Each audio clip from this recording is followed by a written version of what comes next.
સુરત શહેર એસઓજી દ્વારા private security એજન્સીઓના સંચાલનમાં નિયમોના કડક પાલન માટે મહત્વપૂર્ણ બેઠક યોજાઈ.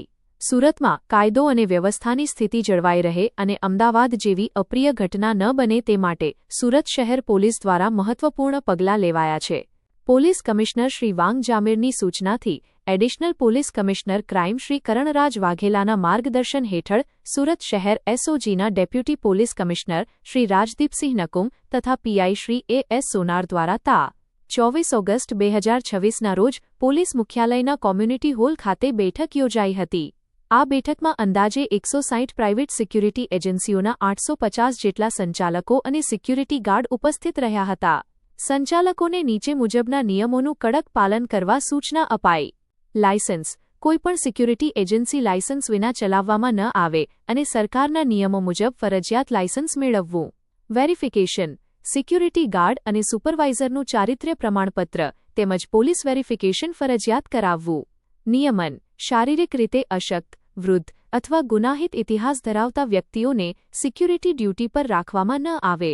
તાલીમ: સિક્યુરિટી ગાર્ડને 160 કલાકની તાલીમ, 60 કલાક ફિલ્ડ અને 100 કલાક ક્લાસરૂમ તેમજ મેટલ ડિટેક્ટરના ઉપયોગ અંગે તાલીમ આપવી.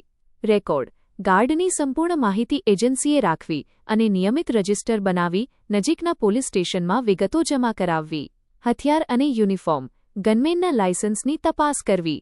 ડ્યુટી દરમિયાન ઓળખપત્ર અને નિર્ધારિત યુનિફોર્મ પહેરવું ફરજિયાત રહેશે.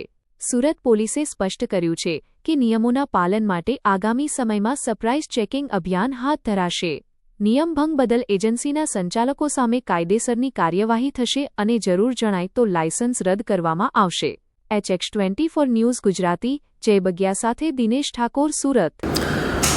તાજેતરમાં જ અમદાવાદ શહેરના આનંદનગર પોસ્ટે વિસ્તારમાં પ્રાઇવેટ સિક્યુરિટી એજન્સીના ગાર્ડ દ્વારા એક દુષ્કર્મનો ગંભીર બનાવ બનેલો. એ અંતર્ગત રાજ્યના માનનીય ડીજીપી સાહેબે 15 દિવસની સિક્યુરિટી એજન્સી જે પ્રાઇવેટ છે એની ચેકિંગની ડ્રાઈવ આપેલી. તે અંતર્ગત 16થી વધારે કેસો સુરત એસઓજી દ્વારા કરવામાં આવેલા.